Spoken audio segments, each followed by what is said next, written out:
Hey everyone, it's Alex Radcliffe from Board Game Co. And today with me I have Rich Loxham from Steamforged Games. Rich, how's it going this morning? Pretty good. A little bit hot in the UK. We're having a heat wave at the moment, so if you see the beads of sweat coming, it's not from your interview techniques overly. It's more kind of the actual temperature in the room. The Yeah, harsh grilling questions of I don't actually know. I absolutely haven't right. haven't gotten as far as harsh grilling, but and you're co-founder and CEO or CEO? A CEO, yeah, Co-founder CEO. co-founder and CEO. Is we started Steamforged, myself and Matt Hart, just over 8 years ago now. It was our 8th birthday in June, so yeah, So quite a while. actually, I'll actually think I'll start with that. For context, for those watching, if you couldn't Sure. get a hint from the background and the title and all those things, this is a conversation about Euthia. This is a conversation about the nature of Steamforged Games having recently picked up and acquired Euthia and coming to Kickstarter July 26th, I believe. That's right. Yeah. Right, and we'll get into that shortly. But once we're mentioning starting Steamforged Games 8 years ago, how did that process and journey start for you? It's been a long journey. So it's we started off myself and Matt. We were big tabletop gamers. We used to play War Machine. Loved it. Proud to press. And we played Games Workshop games as well. And we used to go to tournaments around. And between us, we sat down one day at the table. I think it was after one of the big tournaments in the UK, and we kind of said, between us, we might be able to make a game ourselves, and look at, what could we do. So we kind of had an idea, and Matt come from a video game background, he's a producer. I come from a design technology background, as a teacher before this, doing this. And between us, we said, well, okay, well, let's have a look what we can do. And Matt kind of pitched a game idea at the time, and he said, imagine the opening scene of Gangs of New York and throw a football in the middle. And that was the pitch, and it was the start of making Guild Ball, a miniature game that we started. And yeah, we launched that on Kickstarter 8 years ago. We worked, after finished school, teaching, and then we just until like 1, 2 a.m. in the morning, pretty much for about a year and a half, just doing that consistent work. And we got to a point where we had a kind of game, and we brought it to the market back in the days, 8 years ago with Kickstarter, which was much more that kind of there's a brand new idea and let's celebrate it. A very different platform back then. We got enough money to not quit the day jobs, but enough money to realise that actually we kind of created a thing here. We created something we're interested in. And I think from there we decided to, we delivered the project within the year, and we hit retail, went to a show called Salute in the UK, Okay. and we had queues out the door. When we hit the retail, it was about a month later from the Kickstarter. Probably one of the best things we ever did. We were up like midnight through to the morning, packing the boxes and that. With I think half my family were there in the warehouse, just packing away. And yeah, and it really took off. And within a year, Guild Ball had grown massively. At the same time, we'd kind of started talking to a lot of. We went to the Brand Licensing Expo in the UK and talked to some of Matt's contacts in the video game realm, and along came Bandai, and we still remember the conversation now where they kind of said, "Would you like to make a Dark Souls board game?" And at the size of the company we were in, that we were incredibly honoured, and we said absolutely. And then we launched that on Kickstarter. And to this day, it's one of the, I believe, top 10 funded Kickstarter board Yeah, games. it's I think it still is, and it's incredible achievement back then of what we did, and we're so thankful and faithful for the backers that supported us back then, but. We were a young company, we were a couple of guys, we had a couple of employees at that time, we were 5 or 6 people. We didn't get it all right, when we were doing that journey. I think that's pretty fair to say. But we persevered through that journey and made sure we did deliver everything we said we would. We had to split the product into waves, we had to delay it, over time. And I think, when you get that level of success, it really grits you as a company to the truths. We had, it wasn't COVID back then, but we had Brexit about a month after we launched Dark Souls, which kind of instantly the pound went down about quite a lot, and it was about, I think it worked out about 500,000 off the line of our books straight away around that product. We Wow. had to work through. It's but you do, and I really have kind of where we lead to with Youth here now, where we've been through some of this journey. We've been through the COVID years, we've been through this journey. We're a team now with over 60 people in Steamforged. We have run multiple projects. We have delivered the last 4 projects on time, barred some 3 months early. We really have kind of learned a lot of lessons. We're still learning. We're not going to be experts. I don't think anyone ever is an expert. I think you're on constant learning. I think, but our journey and our experience is definitely useful. I think last year we started looking at how we could further and grow the company and scale the company and help that experience into others. And that's kind of where the conversations with Euthia and some of the others we're currently doing started about, really. So Euthia, correct me if I'm wrong, Euthia is the first time that you're bringing a game that isn't designed in-house. Correct, yeah, it's the first one. So everything else up to this point has been fully our own design studio. We don't typically freelance out. We do, we've had a few freelancers for, art and kind of some support and rules, etc. But predominantly, it's designed in house in the UK. And what was the process for that? I mean, like, did you reach out to them? Did they reach out to you? Did they cancel because they had already spoken to you? Did they know, like, what's the whole timeline and process? Yeah. Here's the hard questions. Yeah, no, yeah. On to the hard. I don't care about the answers. I'm curious. The process is basically, as a company, we started like late last year to start to look at in the marketplace of publishers that maybe had an idea that had gone to Kickstarter and not done anything future and since in retail, etc. Or companies that were kind of going through some difficulty shipping and may need support. We kind of did a broad search across, and at the time I was looking, Euthia kind of popped up, and obviously we'll talk about another one later in the Rivet Wars, but there was another, while we were doing these searches, the story of Euthia kind of broke at the time. I think yourself covered it, and multiple outlets covered it, and it did sing to us a bit, because again, we have been there, we've been in them positions where we're facing that kind of problems that they're having, and we reached out to them and we had a good chat with Thaddeus and Marketa in the first meeting.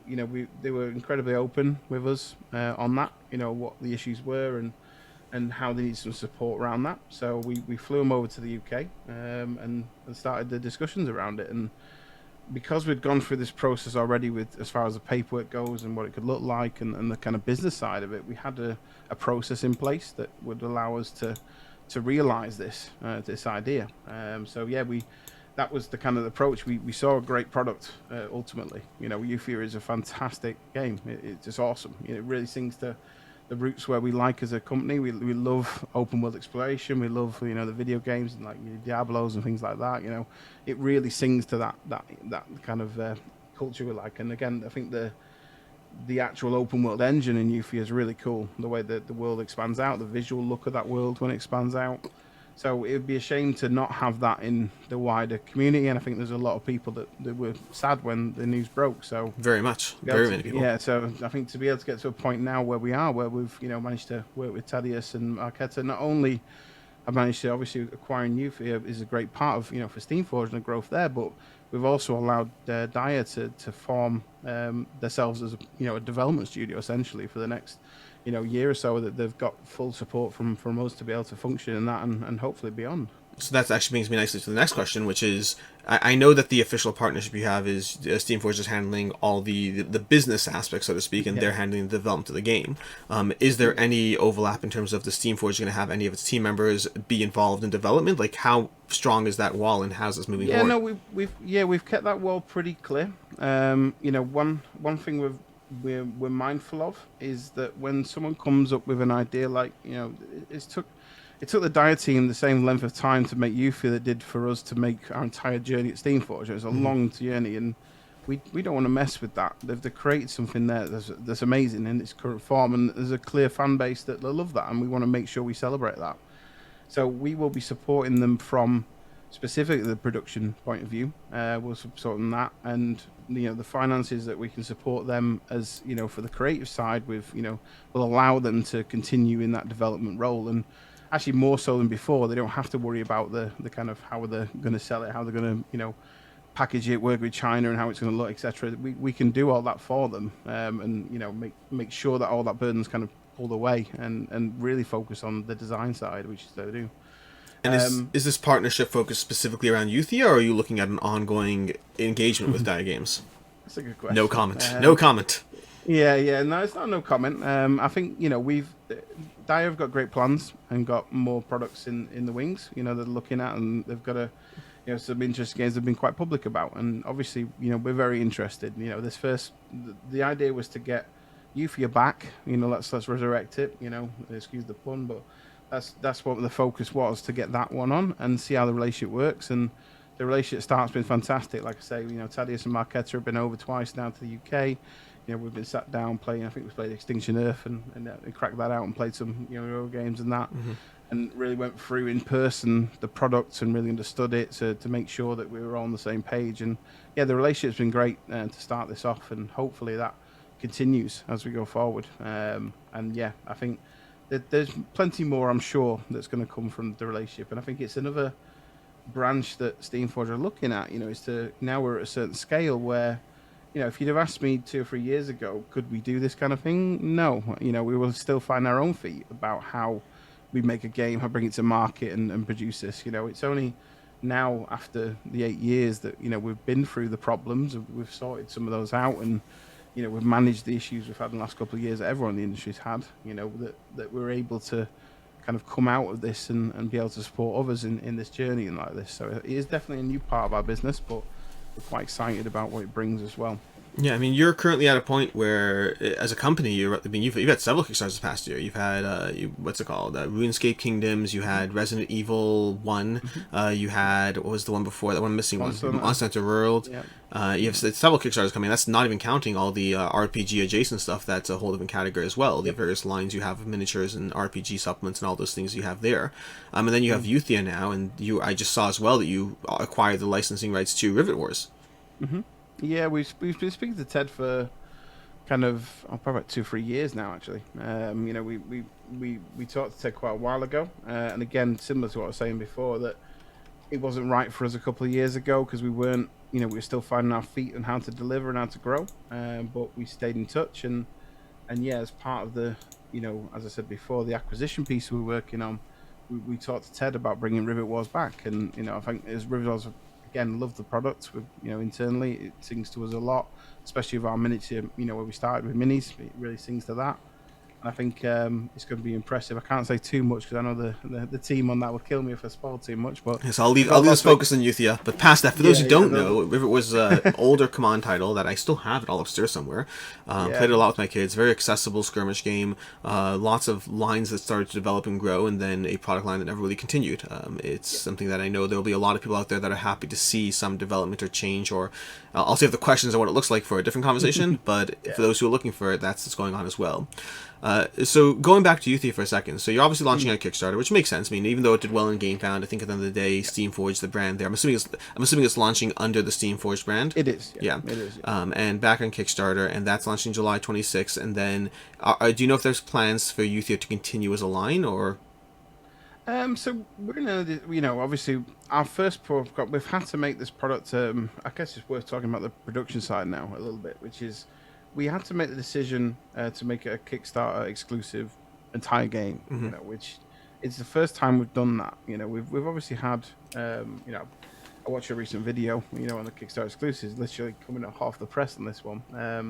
But it was an interesting video, an interesting take. We generally subscribe to similar, ethos that you were saying, and we've had exclusive products and exclusive content for our backers that do give us the trust with their money over, the time it can take. It is a long period, for 14, 15 months. You need to give something back as a publisher for that faith in you. And I think this is the first time we're having to do a Kickstarter game, entirety, not necessarily just for the pure kind of the FOMO piece of this. This is actually driven from the pure spec of it. I think when we were coming into this, and unlike when we do our normal product approach to making a product, we have our feasibilities, we have our kind of scale where all the kind of bits and bobs fly out, and the finances. We didn't have, we were coming in with an existing product here, and the wrong decision would have been for us to try and strip that down and make that something it wasn't, because that's not what the community expects or what the fans for the game expect, and that's certainly what we didn't want to do. So the first thing we said to Dyer was, we need to see if this can work, in our system and what it could look like. And ultimately, it didn't work in our normal model, which is take kind of the core set and that to retail and do certain exclusive expansions. So we said, right, well, we'll make the entire project Kickstarter exclusive, which gives us that flexibility to be able to do that. And I think that's, that's probably the biggest change. And that allowed us to really kind of respect the product and make sure we emulate that and deliver what the market are expecting on that. So this lends itself to a different question, and this is coming to a certain extent from things that happen on Dia's side, and this is on their side, so completely respect if you can't or don't want to answer this. But in some way, shape, or form, Dia felt that what was happening on Euthia and GameFound, despite the seemingly massive success, they in some way, shape, or form still felt it was a risk that it was time to cancel. What's changing on your end? What's coming to the table, or what knowledge or infrastructure? Whatever. I have no clue what their concerns were or weren't, but what's changing? Yeah, I mean, I could be pretty clear on this. There was the first campaign they ran. There was some overlay from that. They delivered that successfully during COVID time. I mean, you've probably heard this story several times now of how hit that is. You know, we've seen multiple ways that companies have dealt with that. Some of, you know, like ourselves, are big enough to survive through that and build through it. Other companies, you know, have had to go back to the backers. And Dia were facing a position where they felt they could do their second campaign and alleviate some position of that first campaign on the second one. And they made a very honest decision, which is not always obvious, which is they could have waited till the end of the campaign to see where it got to see if it was enough money, and they could have ended up in that Kickstarter loop where one's funded the next one, which funds the next one, which funds the next one. Yeah. And they honestly didn't want to be in that position for themselves or for the backers and put themselves into that kind of loop and have the risk of that. So their decision was purely to let's stop the risk and pull ourselves out of that, because it's not right for the consumer base. And I think that's a very, you know, it's a very moral and very admirable thing to do, because, you know, a lot of companies, I say a lot, but there is companies that understand that you can just keep releasing and delivering and releasing and kind of pay forward a little bit in Kickstarters. So I think, you know, that was the main driver around the decision for them.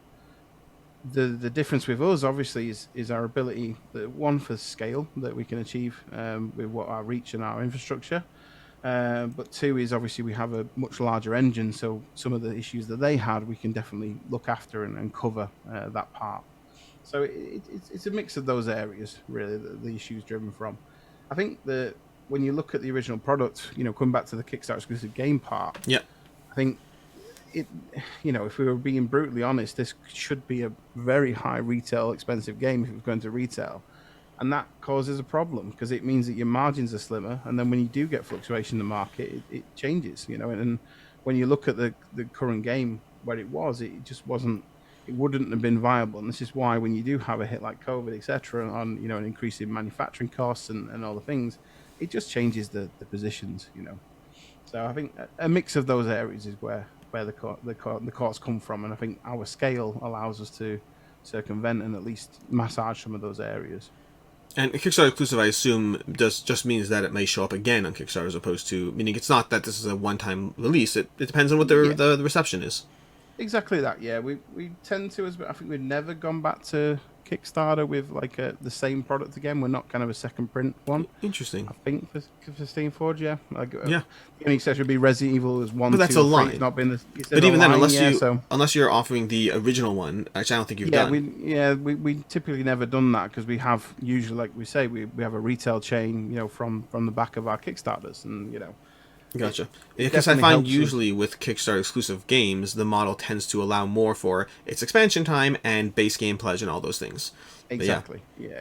So interesting. I think I wouldn't say never to it not coming back, but it's not typically our MO. Don't count on it. So I think this version of what you're going Euthia now is what we do, and there'll be some direct sales for our exclusive channel, you know, as we do. And speaking of reception, how has public reception been in general to Steamforged picking up Euthia?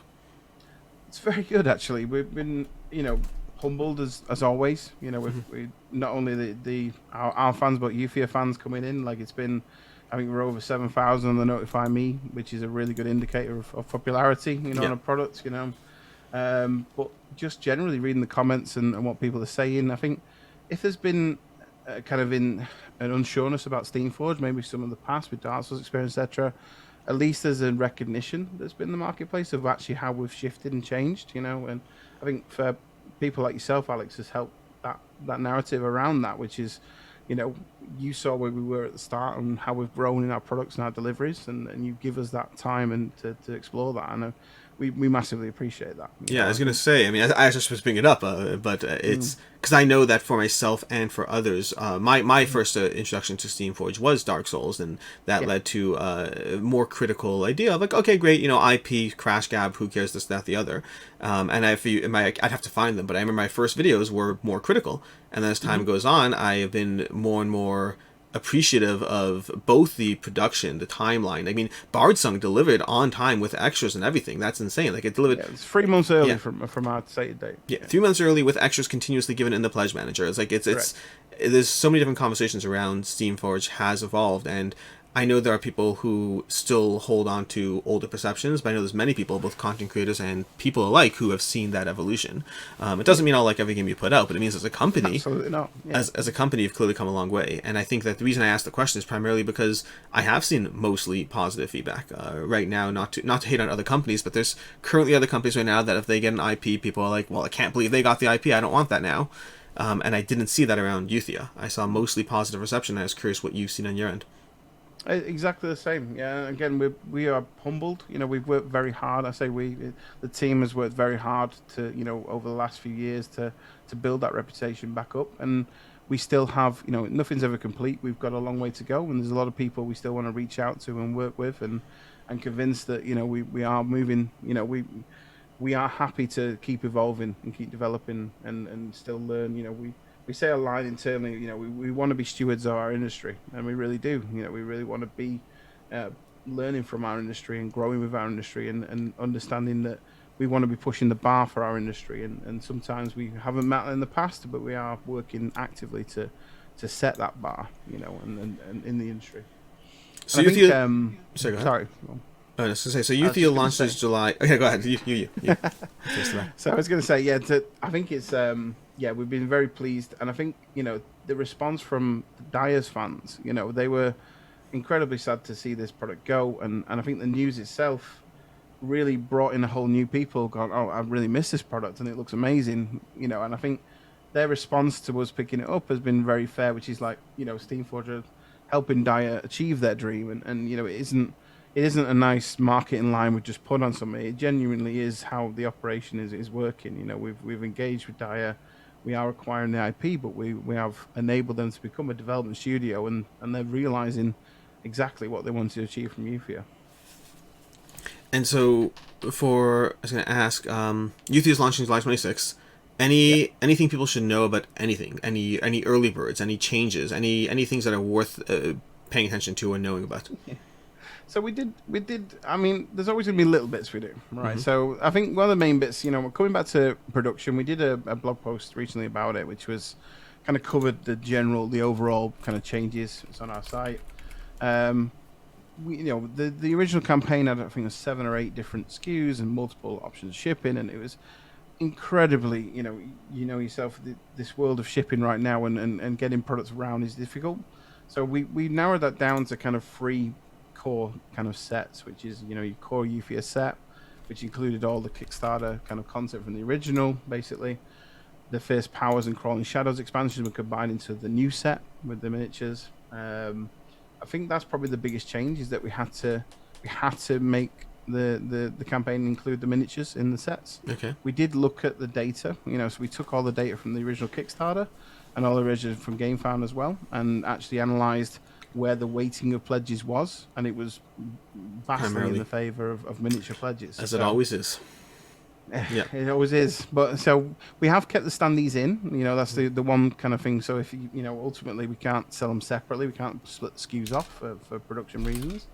But we have kept them in there. But yeah, it's I think we did a few tweaks to the Hydra model, so we did do a slight resculpt on that because we did not like the Hydra, but felt we could do a little zhuzhing around the edges. So that was well received. And I think the biggest change was the elementals. We went from, they were a pre-paint in the original campaign, so they were kind of sprayed, pre-painted, dipped, etc.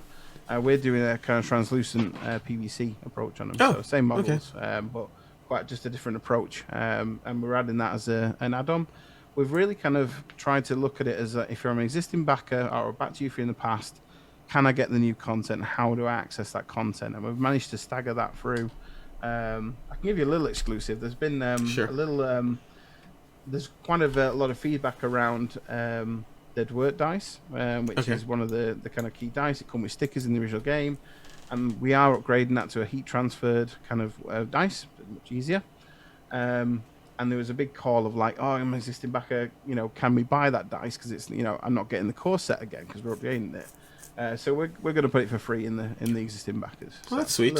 That's nice. A little bit of niceness we can do back there. So in areas we do, and we've had to also make some sensible decisions around the products as well. Of course, we can never satisfy everyone when we make these calls, and that's part of what we bring to Steamforged is making those hard decisions where we have to on the product line. And I think people appreciate that dice significantly. It's one of those small things that I think more and more, especially as crowdfunding has grown, a lot of people have become used to more and more not getting those things. I think this shift in attention has diverted to like, okay, I don't like the way it is, but it is the way it is.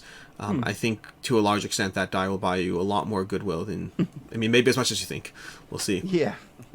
The reason that, again, it's a good thing to do, but it's probably the right thing to do as well, and I think when you've got to look at the options you've got and all the items and the ways you can skew it up, you just got to think about the consumer and giving them the best possible opportunity. For the people that have already invested in this IP, that give us the opportunity at Steamforged to come and explore it with me. It wouldn't exist if those original backers hadn't supported this game.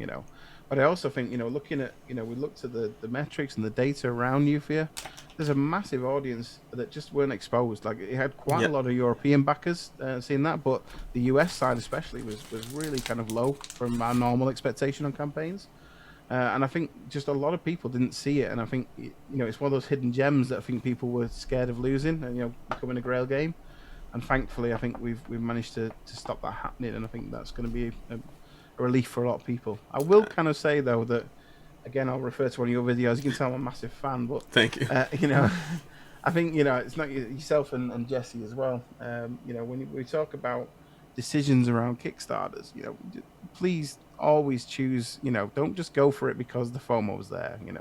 If this is your game and this is the thing that will like to you, and you really want to support that, then do it, right? But if it's if you're just getting it for the sake of missing out. Just think about that. It's tough times right now for everyone. So I really do appreciate when that honesty, approach to things happens. Yeah, absolutely. It's expensive. I think it's getting only more expensive. I think more and more we're seeing a shift towards just the nature of shipping and things. We're seeing a shift towards smaller, easier, accessible things, and then larger things, and a lot more middle ground stuff is just biting the dust, so to speak. But I think that covers most of the questions I have on my end. I would say, in addition to whatever else you want to cover, are there any other, in addition to Euthia, in addition to Rivet Wars, any other things we should be aware of coming up for Steamforged? So obviously, Rivet Wars, I want to speak about, is coming. So there's been a lot of work going on that for a while now. Again, couldn't be happier to bring that back. I think it was a fantastic product, and it was a shame that it didn't expand, from there, And I think we can really kind of look at that and give it some new lease of life. I think there's already one more I know that's going to be that you've reviewed that we've acquired or in the process of acquiring. So I won't tell you what it is. Okay, I'll be patient. I'll be patient. Things.